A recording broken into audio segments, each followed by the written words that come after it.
Hello and welcome to Sandy Talks Sheet. And I have my lovely assistant on this evening. Thanks for joining me, babe. Yeah, no problem. I know you didn't want to Glad to be here. No, I think you really wanted to interview that coach from Yeah, no, from where's he from? UNT? North Texas. Yeah. Oh, anyway. So if you have anything Red Raider to ask Eric, he will gladly answer. CPJ, hey, thanks for being first in the comments, first on the show.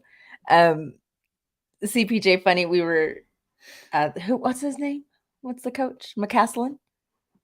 We were Yeah, Grant McCaslin. we were watching Grant McCaslin for a little bit. Eric got annoyed at all the shoes squeaking, so he gave up on it. But anyway, so that's what we were doing. So hopefully we have a jam-packed show of talk Reddit to me because man, people on the webs, they have no shame, but maybe they do have shame because they use anonymous posting or they create burner accounts to post what they're going to do.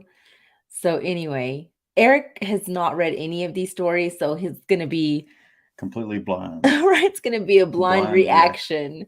to it all. And let me know if you can hear me okay, because we're sharing our mic and sharing our ear pods. So I just want to make sure you guys can hear us okay. But anyway, so yes, Reddit topics today, and we're excited about it because I tell you what, there are some doozies. But before we start, so last week, I had told you guys that we were going to come on, and we didn't end up coming on because we ended up with the flu. And so we're still, he'll hack and then I'll hack, then we'll hack together, or we'll sound like smokers from 20 packs a day, but we're trying to cut down to 1 pack, I think. But anyway, anything else you want to share? No. No? You have anything to say? Not a whole lot at this point. I guess we'll see once the posts start rolling in. Yeah. I mean, CPJ kicked our butts. Yeah, it was awful. We were not having it. Okay, so let's get into it. Oh, no. Before we get into it, do you remember that? Let's talk about don't hang up. No, don't pick up the phone. I don't know why I was thinking that. But oh, hold on, we got to address this question. Eric, how was your meal at the DoubleTree? Because Eric was asleep last night. So he totally missed my show.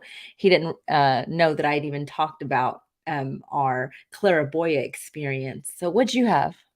I actually had the pork chop.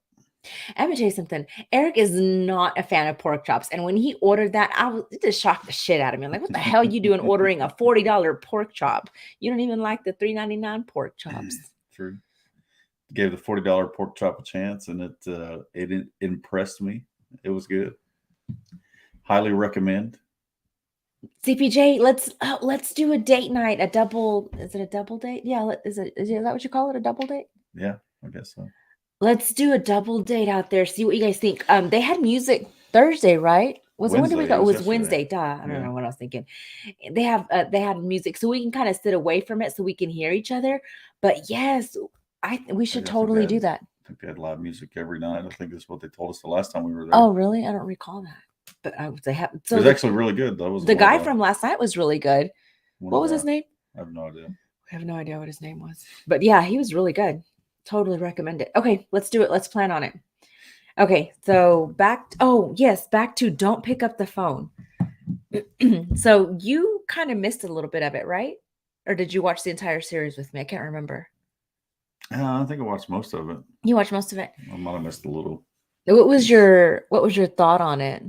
Because I know Jamie and I kind of had a discussion. He ended up watching it after last night. Yeah, I think the biggest thing that I was concerned about was that the gentleman that went, and I shouldn't even call him that went into the room to supervise the girl at the at the guy on the phone's request. I think my biggest concern was to make sure that he got arrested because for his part in that whole thing, because that was just So I'm going to give it's pretty you sick. a brief, y'all know how brief my synopses are. I'm going to give you a brief synopsis on this. So this started back in 1994, I believe. A man posing as a police officer would call, say, the local McDonald's and say, "Hey, so and a customer was just there and reported that one of your female employees, blonde, blue eyes, stole money out of her purse. So I need you to either you strip search her or we go in there and arrest her and then we strip search her." And so management is just like, would gave this one in particular the option, and she's like, "Oh, well, we'll just do it here." But so like it was a an engaged couple that were managing this one particular store. And so the female manager started out the whole process. And then somehow or other, I don't even know how the male manager came to be involved. But anyway, so he was telling her, like, describe her genitals, describe her boobs. And then at one point he was like, um, I mean, he ended up sodomizing the girl. I mean, it was to the extreme. And I think it was like like somebody else, like an outsider came in and was like, It was the with janitor. a janitor, and was got on the phone and was just like, "What is your problem?" And then like he hung up and cut the nonsense out completely. Like he brought a stop to it. And he's like, "Why would you be doing this? Don't y'all have common sense?" Anyway, so that first instance, fast forward to towards the end of it, he ends up getting like 5 years in prison. She ends up pleading like the Alford plea. And she like basically it's like where you're innocent or you're guilty, but you get an innocent. I always forget the terminology. I'll Google it and tell you what an Alford plea is. Anyway, she didn't do any time in jail, and then but this guy did this shit for like 10 years, like a span of 10 years, and two um sheriffs in different parts of the state, I can't remember where they were now, were like the only ones trying to solve it. The freaking McDonald's, like they had complaint and complaint. I mean, they had received plenty of phone calls and notice that this was happening, and they did nothing. So, anyway, this was very, very disturbing on a level that I can't even comprehend. So, mine and Jamie's discussion was Jamie felt like that guy shouldn't have gotten the full brunt of the law brought down on him. Who, But the to caller me, or the no, because well, the caller didn't, nothing happened to him. yeah. But the guy that was like spanking and What? sodomizing that girl, No, like, that was his. That was his. yeah, I felt like he could have stopped it. How did the janitor come in and stop it and he couldn't? That's what I told Jamie. I'm like, I don't know. I think Does he he think a deserved police more. officer was actually telling him to do all that stuff to that girl? I don't know. I don't know what he thought, but it's disgusting. Anyway, you guys need to watch it because it's so crazy. And they do talk about some experiments that have been done on people that, like, you know, like, why would you continue to punish even after, that they didn't do anything wrong? But I don't know. It's a total shit show. And that's why it kind of reminded me that, like, that Abducted in Plain Sight. It was kind of, that's kind of what it reminded me of. But yeah, anyway, it's called Don't Pick Up the Phone.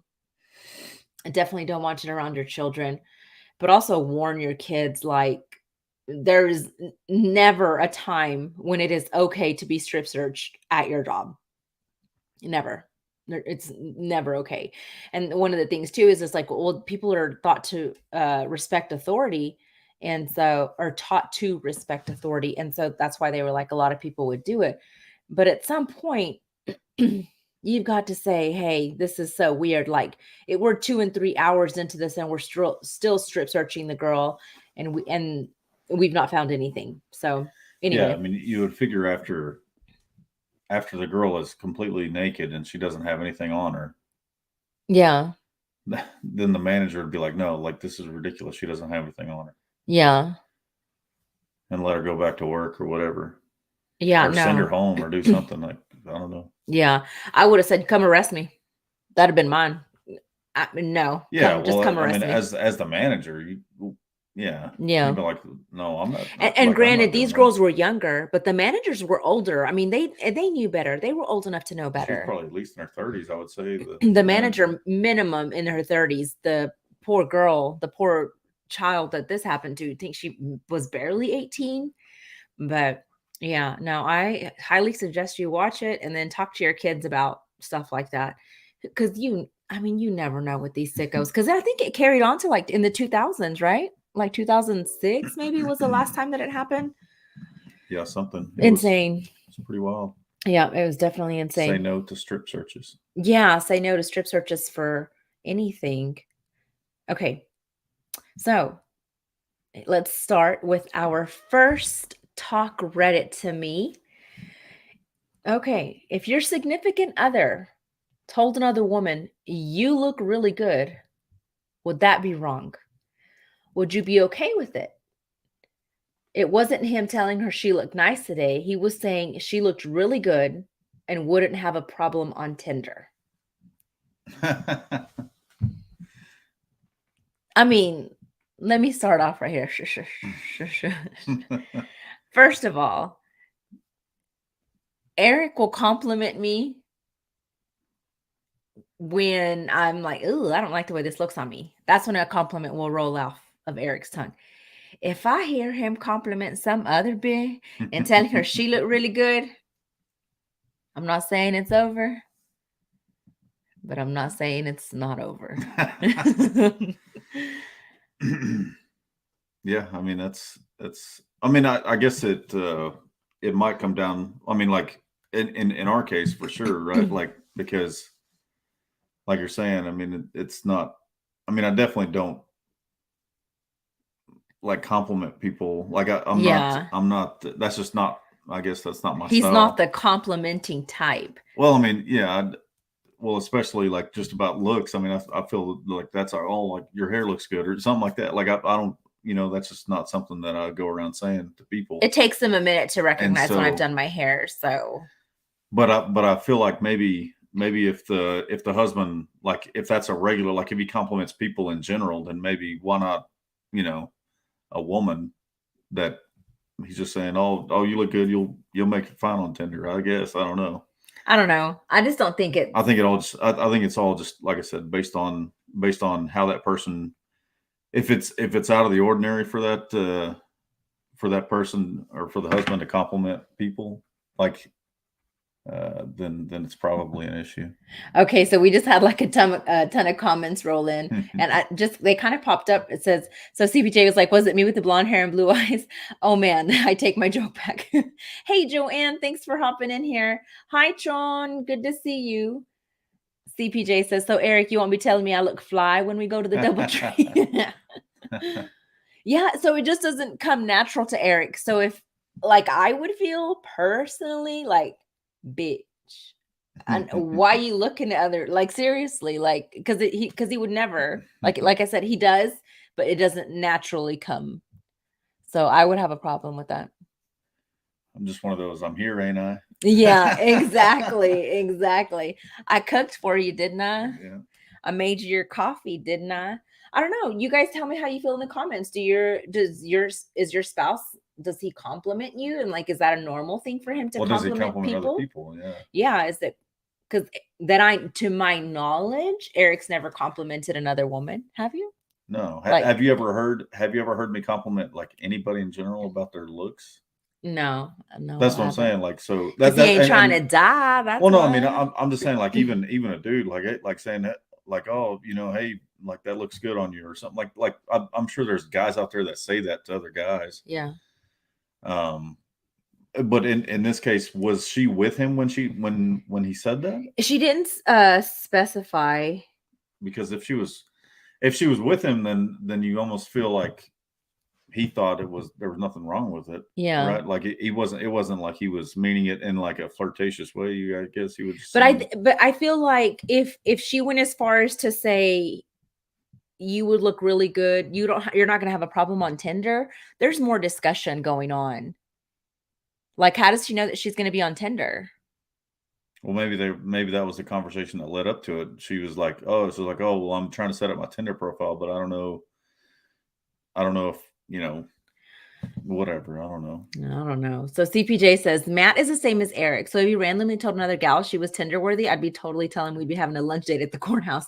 I mean, that's kind of where I am too. I'm just like, I don't think I appreciate that. I wouldn't appreciate that. Courthouse is pretty close to the DoubleTree. It is.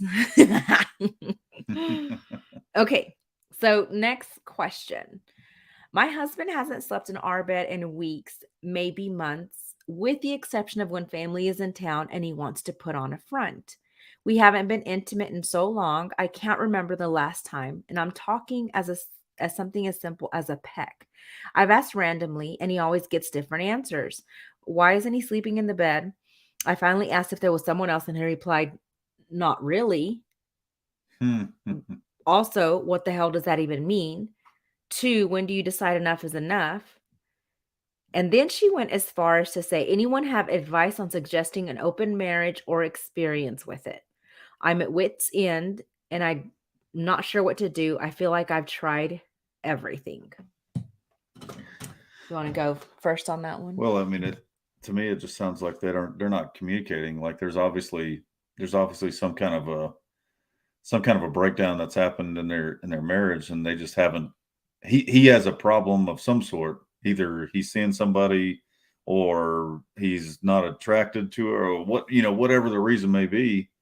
But he's not comfortable with telling her. So I mean, it's almost like he's withholding, Like out some of kind of a guilt, he's not secret. sleeping because there's something else going on? I mean, Is that what you're saying? I don't know, possibly. I have no idea. I mean, I don't know why he would be sleeping. I mean, the thing is, like she's saying, she doesn't know why he's sleeping in the other bed, and so that's where I'm saying, and like, there's obviously some kind of communication breakdown in the marriage. Like, I guess probably not even. They're saying they're not intimate, but Yeah. it sounds like they're probably not even talking to each other much. Yeah. Well, I mean, it's like painful. She said even to something as simple as a peck. Mm-hmm. But look, right here, Sean hit the nail on the head. He has a lady. You so right. There's somebody already over there taking her place. And this is where she decides that she says, you know what? Let's open up our marriage. And you know what I say to that? You're opening up a can of worms. You're opening up something that you will never be able to close. You're setting yourself up for a lifetime of heartache, of heartbreak, because maybe that works for some folks, but that also is reasons why people end up on true crime podcast, because at some point in time, it just doesn't work anymore. Yeah, like why would she want to continue? I don't know why she would want to go with an open marriage unless she's like, you know, Would she be maybe he's okay? not financially, or maybe she's not financially independent enough to be comfortable with leaving the marriage, I guess. Yeah. And so that's probably why he probably feels like he has all the leverage, I guess. I don't know. And he Yeah. can just do whatever he wants. I just don't personally think that it would work, just because if you're already having issues with him sleeping with somebody else, Well, but maybe she wants to open it so she can have her needs fulfilled too. Yeah.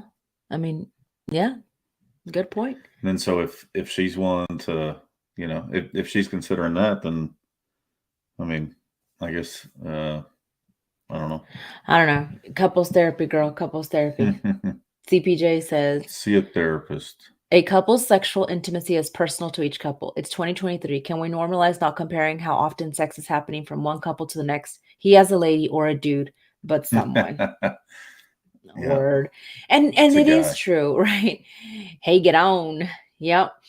Going back to your comment, yeah, you can't compare. I mean, Oh, because I forgot I was going to tell y'all something about my health. I completely forgot. That just reminded me. Yes, you cannot compare your intimate. That's kind of like comparing homeowners rates, comparing auto rates. You don't. It does not compare. It doesn't. So, which brings me to um, I completely forgot that I was going to tell y'all. So, um, what was it? Probably like in November of last year. Super sidetracked. If you, in case y'all are catching up, this is gonna be the first anyone's hearing about it anyway, so it's fine. November, I went in to see my doctor, but prior to that, I'd been not feeling well at all. And if you know me, I'm happy-go-lucky, like everything is gonna be all right. And then all of a sudden, nothing was gonna be okay. Everything was awful. Um, and so I tried a few things that didn't work. I just thought maybe I had a hormone imbalance. I made some changes in my life and it didn't seem like that was working. Went to my doctor, my regular PCP that I've been seeing for over 10 years. And I said, hey, test me. I'm not feeling good. And I gave her my symptoms, insomnia, about 20 pounds in weight gain. Oh man, what else? Mood swings. I was crying all the time. I could barely get through work. I mean, just something awful that I would never wish on my worst enemy. No, so November, ran a gambit of blood work and she came back and said, you have hypothyroidism. Here's the pill. We'll retest you in 3 months to see how you're feeling. And so, man, started taking that pill probably about a month into that.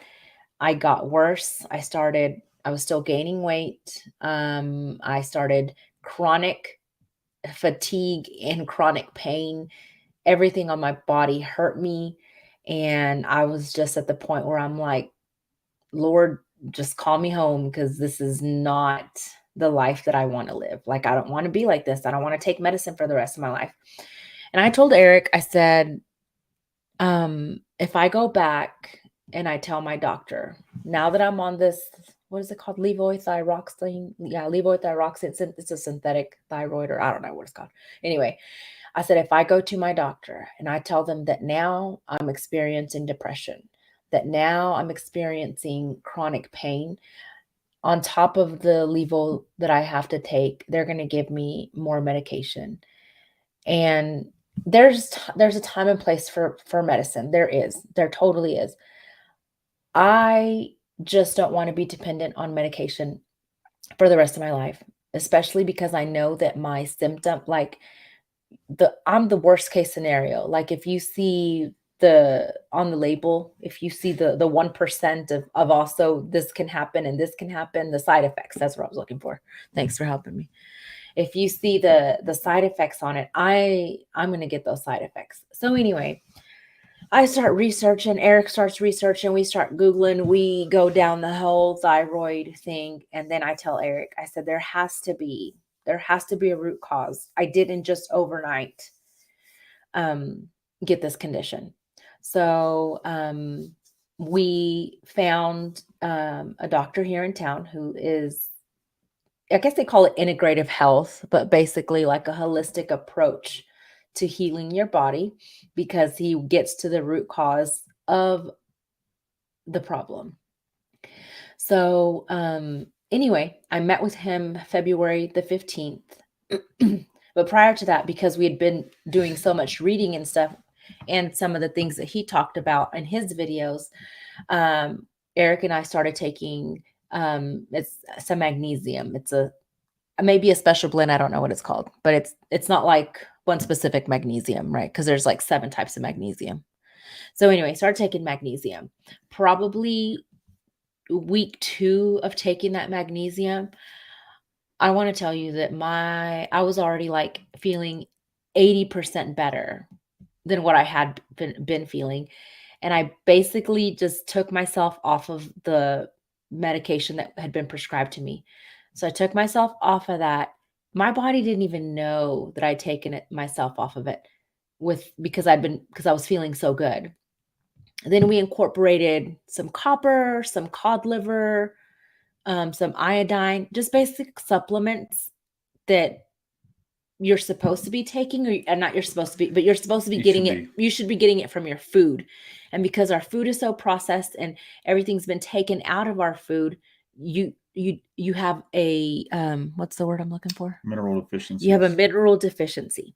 So anyway, which can lead to all sorts of issues, including hypothyroidism. So anyway, I go to him. He's run all my blood work and he's going through all of my stuff. And he says, okay, so based on this, he said, I've got to run one more blood test. He said, I think that you have an autoimmune. And I'm like, okay. So based on all of my symptoms, I get on there in Google after I have my visit with him and I tell Eric, and if you, I think my mom and my sister-in-laws, and I'm like, hey, I have Hashimoto's. And so anyway, so he confirmed it, 2 days later? So 2 days later, whenever you got the lab results. When I got my lab results from the last test, it is Hashimoto's. And in me, because apparently Hashimoto's it's like several different tiers or whatever.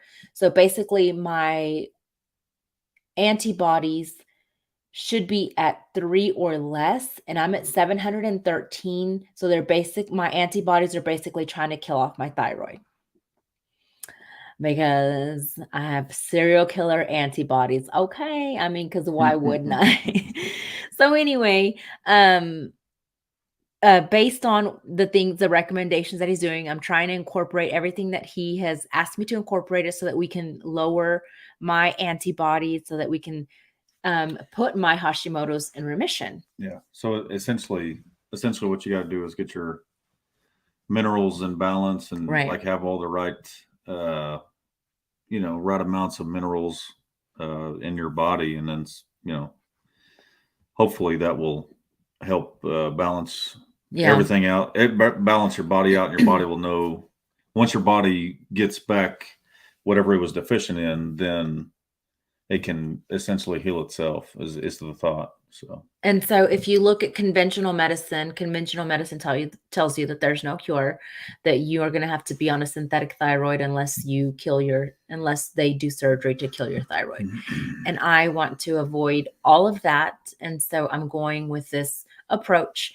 And anyway, so I just wanted to tell you that. And I don't know what CPJ, what triggered that thought, but I remembered now that that's something that I wanted to tell you. So I feel like with everything that I've read, I'm an expert in Hashimoto. Well, I think her comment was like, everybody's different. And I think that was what you were. Yes. So everybody is different. And intimacy, because we're all in a tight little circle here, intimacy for us was very different because of hormones, because of everything that's been going on with me, yada yada yada. So anyway, okay, just wanted to let y'all know. And if y'all have any questions regarding that or who I'm seeing and all that good stuff, I'd be happy to answer any and everything. Because here's the deal, like, I'm not going to be a gatekeeper. Like, I'll tell you what meds, what you need to know, because the thing about it is like I feel like had it been my regular, and I think I've told you this, had it been my regular doctor that said, Sandy, you have Hashimoto's, there's nothing we can do, I'd have laid down and died. But because it was this doctor and because he has a great approach to it, man, I feel like really confident that we're going to kick this in the butt.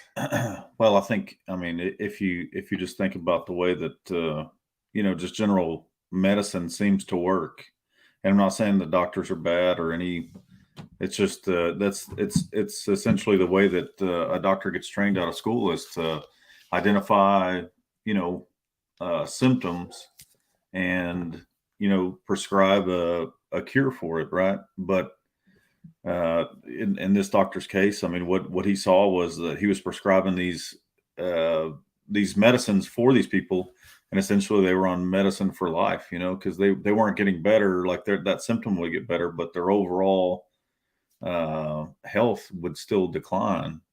And so it caused him to do a deep dive on root cause healing. And so now I think the average, if you look at the average time, if you go to like just a general practitioner and a standard practice, I think the average time that you see at a doctor is like less than 7 minutes Mm-hmm. on their visits. And it's because they have to, in order to keep money coming and all that stuff, they have to, turn to patients. They have to get, they get 30 patients a day or something like that. Yeah. And with this doctor, I think you were there for what, a couple of hours? A little over 2 hours. And that's the crazy thing is, like I told you guys, I've been seeing my doctor since 2008. I met this man one time, and he asked me questions about my mom's pregnancy, my puberty, I mean, he got to know me and my health, and just asking me questions and genuinely listening to me. And he said, I hear all of your symptoms. He said, but if we correct this here, then all the symptoms will go away with it. So he didn't want to address like my weight gain. He's like, there is no magic pill. Like, it'll eventually go away if you do this, this, and this, which is, repairing my body. So anyway, all good stuff. He's I feel like he's amazing. And like I said, I'm positive about my prognosis, right? My prognosis. But anyway, okay.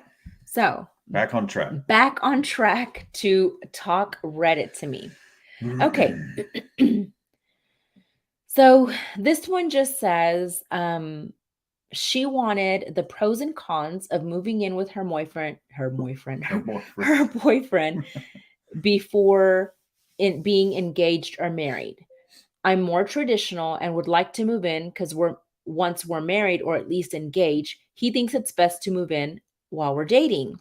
We met in college and live separately, but we've been dating for 2 years.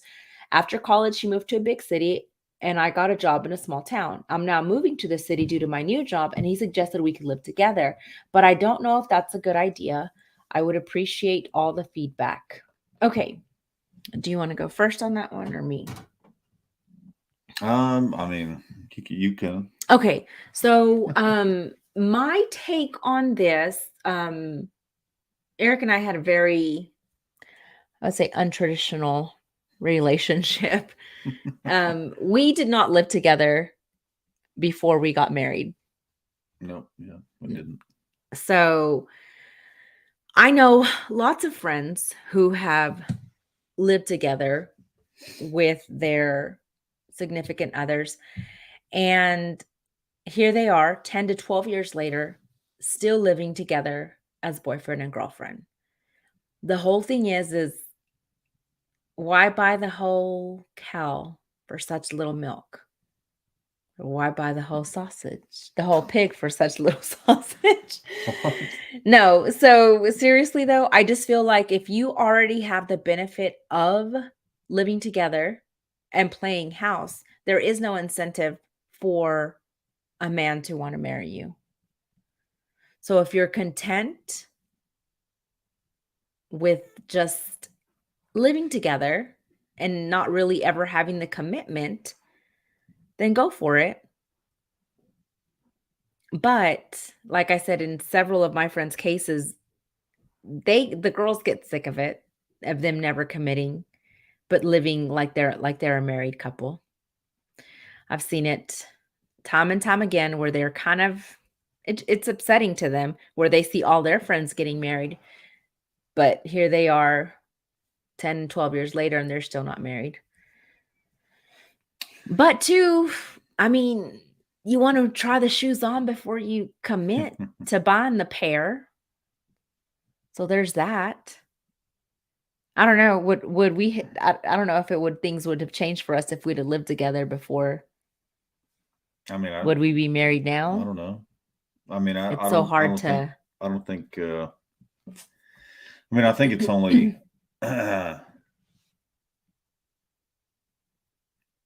mean, as long as,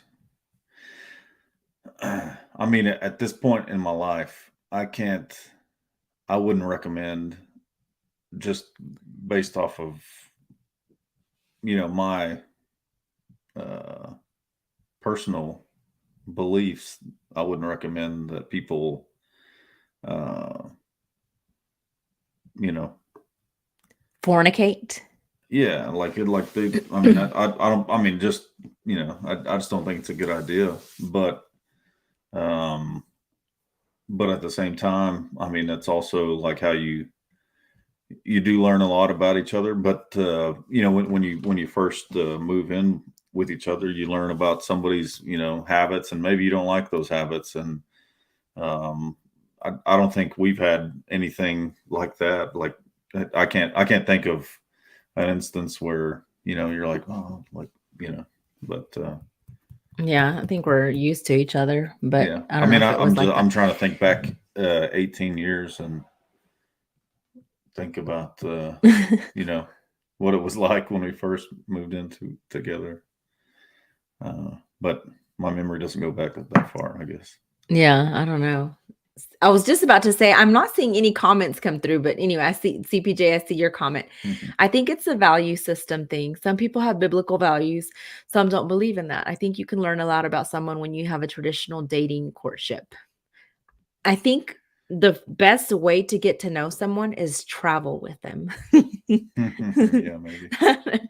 I feel like when you travel with a person, that's when you get to know the real them. Yeah, maybe.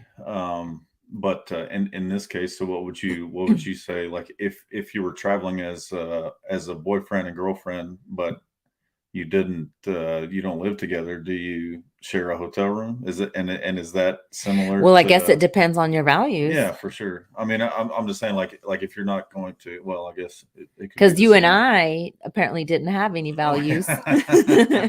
We Yeah, had no, that's what I'm saying. Like at this point in my life, like I recognize that I did a lot of things incorrectly, and I can't, in good faith recommend that yeah, somebody do that. I mean, just me personally, I'm not going to judge anybody that does it. I'm just he's saying judging you. I'm not going to recommend it. Is all I'm saying. Yeah, we did a lot of things backwards. A lot of things. So, yeah. So we're not probably the best Yeah, yeah. I mean, I'm on not I'm this not gonna one. I'm not gonna throw. I cast no stones. No, I definitely. just We just learn from our mistakes and what our friends I mean, do. and it's essentially like that's kind of the um you know that's the advice that we would give our kids, right? Like, don't move in with somebody, and they still, Alex will tell you how many times I told him, like, bruh. yeah, yeah, and and sometimes people have to learn lessons the hard way. And So he learned the hard way because, bruh, bruh. red flags. Yeah, red flags everywhere. Okay, let's see here. Let's see. Okay, I'm in a reasonably new relationship. We get along great most of the time, and we have amazing chemistry. He's wonderful with my son, and he always makes time to see me as we live 3.5 hours apart. The issue comes in when it comes to other men. He's constantly saying I'm too friendly and disrespecting him when I don't think I'm doing anything wrong. For example, the first time we had an issue, we were going through the drive through at McDonald's, and the male worker asked how my day was, and I said something along the lines of, "Good, how's yours going?" Well, that set my boyfriend off on this long rant about me wanting the drive through worker. Oh my. On another occasion, he introduced me to his cousin, literally a 2-minute meet and greet. I go home and there's no issue, but when I come back and drop my boyfriend back at work, I saw his cousin and he waved, so I waved back. Apparently, the cousin made a big deal about me waving at him and told my boyfriend. Fast forward to tonight. We're driving to his hometown from mine. He makes a comment about him driving himself to work tomorrow, and I always drive him when I'm here. And I said something along the line times of enjoying taking him, and he continues to make excuses as to why he didn't want me to. As I pry a little deeper, it's because he doesn't want me to be around his cousin entertaining him, and it starts another fight, me wanting male attention. I feel like I'm not doing anything wrong, and I realize he was cheated on by the woman he was with for 12 years, and this is the first relationship since her. But how much is too much? He really is good to me, other than this one specific issue, but it is starting to become a daily issue. Yeah, that's a All right, weigh in because I know. well, I mean, that's a huge issue, right? Like, it's not you can't. I mean, I guess you can say that he's good to you, but then, you know, if you're not, I mean, that's like the first sign of being super like over controlling, right? Yeah. Like trying to say, oh, you can't talk to this person. I mean, there's various levels, right? Of what a guy may be jealous of, right? Like, Right. but I think going through a drive-through and telling a worker that you hope that they have a good day as well or whatever, like they say, oh, have a good day, and you're like, oh, you as well. Like, that shouldn't be cause uh, uh, for anybody to think that you're having a relation. But by the way, I mean, that happens every time that we go through a drive-through, and I'm ordering and I'm talking to, and the drive-through clerk is a girl, Sandy. Sandy, I mean, and I know that she's just giving me hell, but she's like, "Oh, you want her?" Let me That tell sort you, of let me thing. tell you about Mr. Abby, okay? So he's oblivious when the girl is flirting with him. Like he does not see it at all. So we were at Best Buy, and him and Sarah were having a great time just chit-chatting. She's just over here like, just oh my God. And then she says something when it was we're switching over our phones, we're getting new phones, and she said, well, does she want the service? So Eric in turn has to ask me if I want the service, and then he tells Sarah, and I'm just like, I'm sorry, does Sarah not see that I'm here, or is she just too busy with you that she can't? So I do give Eric a ton of shit when it comes to that. He would never, because he ain't trying to be on my podcast from prison, because I will be in prison. But anyway, so back to this relationship. Run, run as fast as you can, and I'll tell you why. One of my friends, near and dear to me, had a gentleman caller that was just, I'm sorry, he's not a gentleman. There is nothing gentleman about that son of a gun. She had a boyfriend. Oh gosh. And he was just like that. Accused her of wanting every single person. At one point in time, her and Eric ran into each other at Walmart, and he accused her before he realized who Eric was of wanting Eric. And then she was like, that's Sandy's husband. And we had been at dinner. We'd been to dinner with him. He was so blinded by his stupidity, his jealousy, and everything else that you want to call it, that he didn't even realize that it was Eric. He was already wanting to kick Eric's ass, and Eric had no idea, because he was that controlling. He would accuse her of wanting someone at Best Buy, of wanting the cashier. The guy at McDonald's. Yeah, the guy at McDonald's. One time he got so mad that he left her inside the store. So to this girl, run. I'm sure he fucking love bombs you, because that's what it is. He loves your little baby. He loves y'all being together. And then he's a freaking ticking time bomb. And I promise you, it's going to go from verbal, emotional, and then it's going to get physical. Guarantee it. This type of person, there's a reason he got cheated on and got left. I'll promise you that much. Yeah. Scary son of a gun. Let me catch up on some of these comments. Psychopath. Yeah, psychopath. Moving in is hard for a lot of reasons. How are you going to split all the things when you bust up? It's a little harder to divorce than deuces. Yeah. Mm-hmm. That's how people keep the whole mentality of it's cheaper to keep her. Yeah, because you could leave somebody and you're like, oh, I just lost my favorite sweatshirt or something like that, but you still get Yeah, another my one. favorite hoodie. But now it's like I'm losing half my house, half my car, half my dog, half my cat. I mean, there's something with you. Yeah. And Sean, he asked, "You show right, brother. You show right." Joanne says, "Red flag, run." I mean, that's a whole carnival waving at you, girl. And I get it. CPJ and I talked about this. I was a single mom, and it's scary to go out there and date, and tell people, yeah, well, I'm, single mom. I mean, that's not what you want to be. You don't want to be a single mom dating because it's scary out there. You never know what kind of pervs are out there. But girl, run. This man is not going to be any good for you. Totally with you, Sandy. Thanks, CPJ. I mean, whoosh. It's I've lived this with my friend.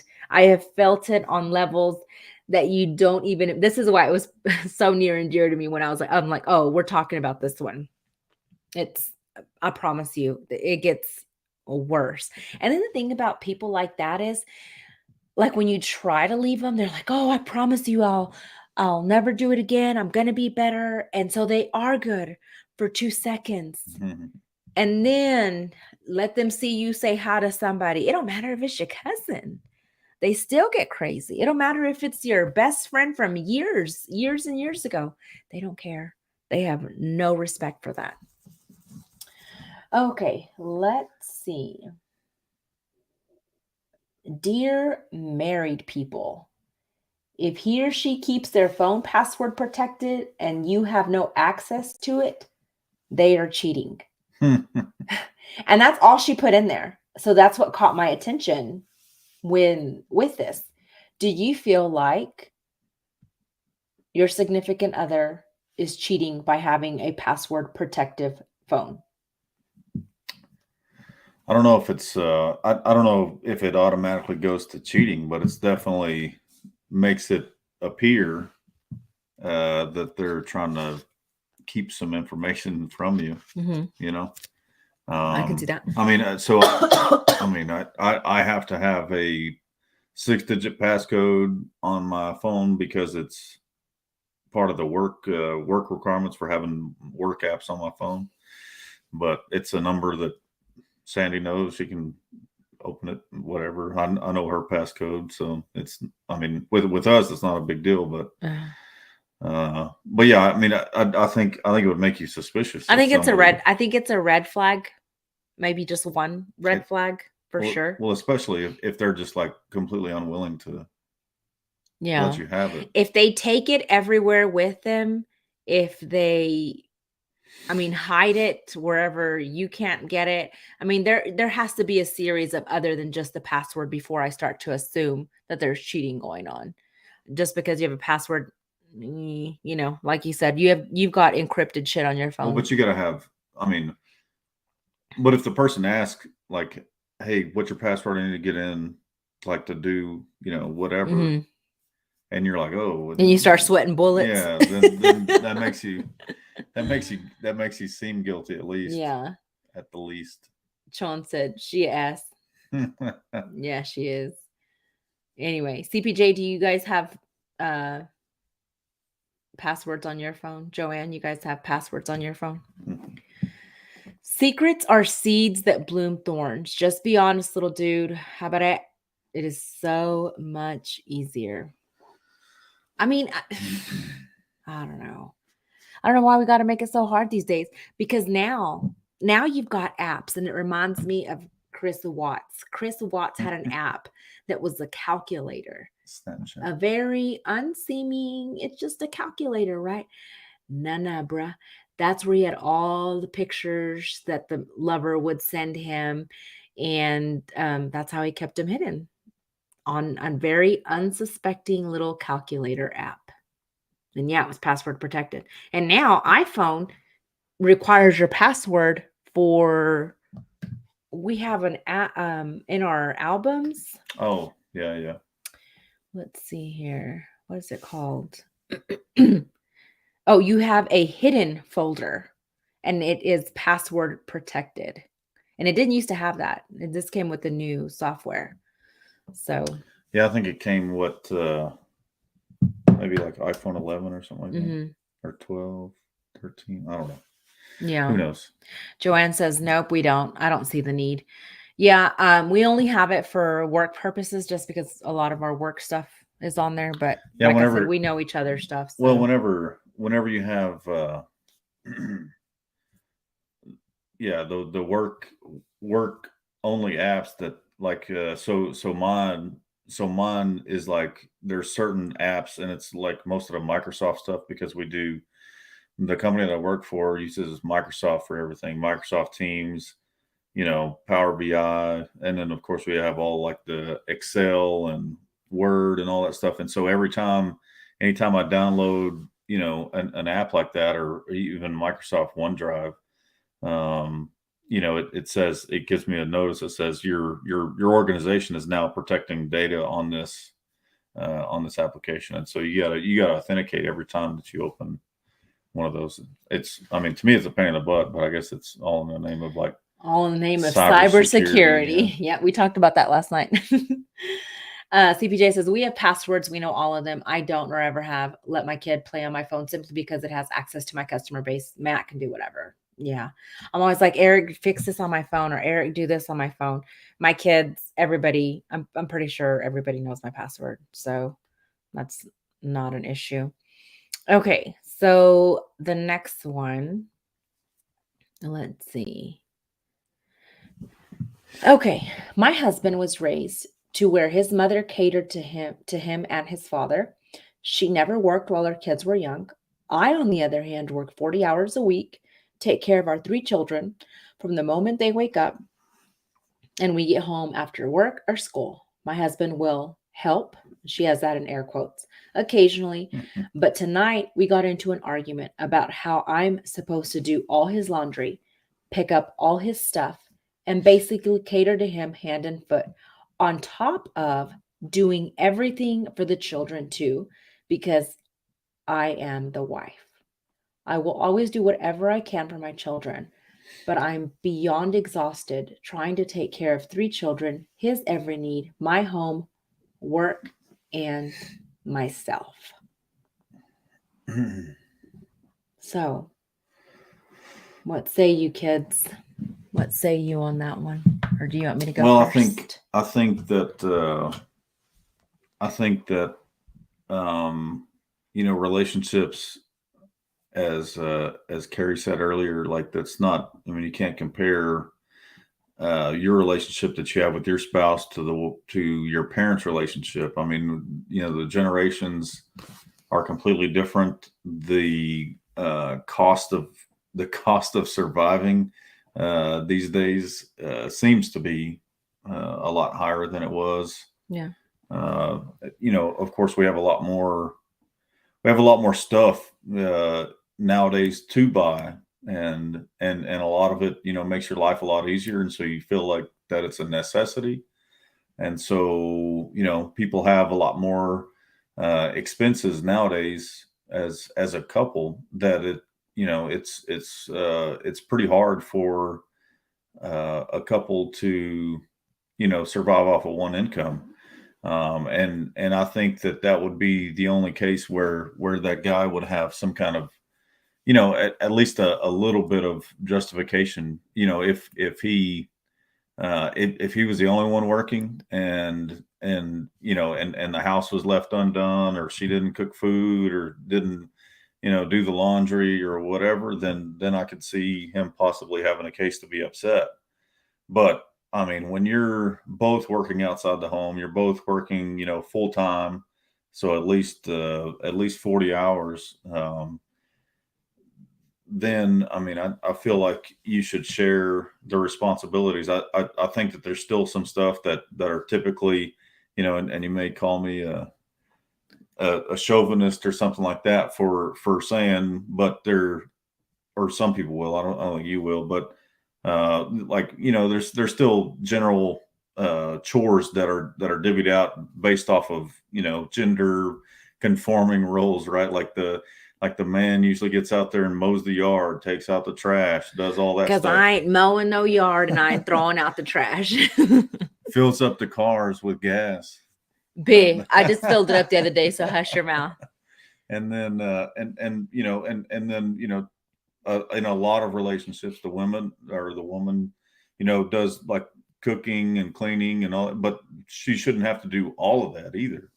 I mean, just because traditionally one spouse does it, I think it's something that can and should be a shared responsibility throughout the through the house to keep everything Running smoothly. I mean, split, right? Like you're both providing, you're both working to provide, funding for your household, but so you both need to also share in the responsibility to keep everything up, Yeah. So I grew up in a household where my mom did 90% of the inside and I did the other 10%. So it was always like women in the house. It was always understood women in the house, men outside. But even with that being said, I also did see my dad help my mom. My dad would cook. My dad would rinse dishes. He wouldn't really wash dishes. Um, and dry them and put them away. And if my mom would happen to go somewhere, my dad would take up the responsibility and make sure we got to school, that we were dressed and all this other stuff. With that being said, I only have boys, and so I raised my boys. We raised our boys knowing how to cook, how to clean, how to do their own laundry. And funny enough, Alex was ironing his clothes when he was 6 or 7. Yeah, 8. He was pretty young. No, he was 4 because we were in Levelland when that happened. So he was used to his. By the time he started going to school. Yeah, by the time he started going to school, he wanted his clothes to be warm. So one day he was 4, he's getting ready for school, and he says, "This is not warm," and he threw it back at me. Huge mistake for that kid. He didn't know Sandy long enough. Yeah, apparently at that point he had no idea what he was messing with. So I said, okay. I said, I'm going to show you something. Popped out that ironing board and taught him how to iron. And so he'd iron his clothes to school every single day. And so my boys are capable, and I want them to be capable of taking care of themselves. Alex lives in a complete pigsty by his own admission. And I didn't teach him to live in a pigsty. Cade currently lives in a pigsty. And I only go in there few and far between because when I do, it irritates my soul and it's not good. So anyway, with that being said, my boys knew that we're a partner. We're a team. Eric helps me in the house and I don't help Eric outside. That's just how this team works. I'm not out there mowing the lawn, but I am in here inside cleaning, vacuuming, mopping, whatever it is that we do. But when we have to be a fence company. But when we have to build a fence, we do it together. When we have to put up a porch, we do it together. When we have to put up a pergola, we do it together. And so we've always wanted my boys to know it's teamwork. I feel like you need someone that helps build your empire with you, whether that empire be 1,400 square feet or 10,000 square feet. You need your partner to help you. If that's inside the house cooking, you just need to have that. And I feel very, very strongly about it. I know people where they can't, they don't work and they also don't clean their house and they also don't do anything to help their partner. That doesn't sit right with me. I want to help us because we have goals and dreams and hopes, and I want us to build that life together. And I want my boys to see this is what a healthy relationship looks like when I'm not cussing him out, other than that. But it's us. We're in this together. We're Abby Fence Co. We're Abby Cleaning Company. But yes. And so to this lady's point, she needs to speak up. And you know what? Also, to red flag, mama's boys, red flag. I'm not a fan. Do not recommend 0 stars, because they do expect their mamas to be taking care of them, and then they even like go back to their moms and talk about the wife. Not a fan. And I'm so glad I don't have a mama's boy, because we probably wouldn't be sitting here together if we did. Okay, let me catch up on some of these comments. CPJ says, did you not know this before marriage? Exactly. Like, it didn't just happen. Well, she would have known if she would have moved in with him. Hush your mouth. She knew, but the idea of marriage to a lot of women blinds them. Oh, but she probably was like, oh, I can change him. Yeah. Then there's those fixer-uppers, little Joanna Gaines. You can either run the home or have a full-time job, but you can't do both. I work 40 plus out of my home, which is its own pill to swallow, but I cannot keep up with both. I can say I handle 90% of all domestic duties, but I cannot do it all. My husband, he ain't no ass. Yeah, and I'm grateful. I'm so grateful that Eric helps me in and out. I mean, the house. I mean, I'm pretty blessed, because not everybody has it like that. I'll say something like, yeah, Eric's washing dishes, and they're like, lucky. And I'm like, what? Lucky because he washes dishes? He's lucky I hadn't heard him yet for not washing dishes.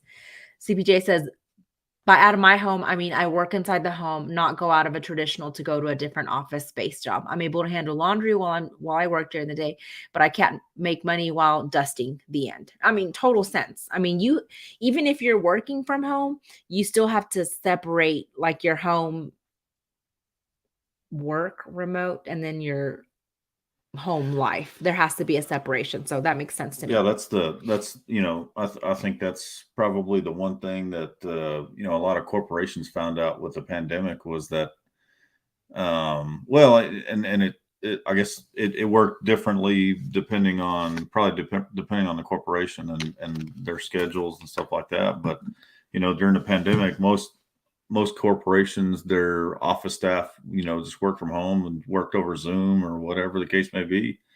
And I feel like, a lot of places they found out that,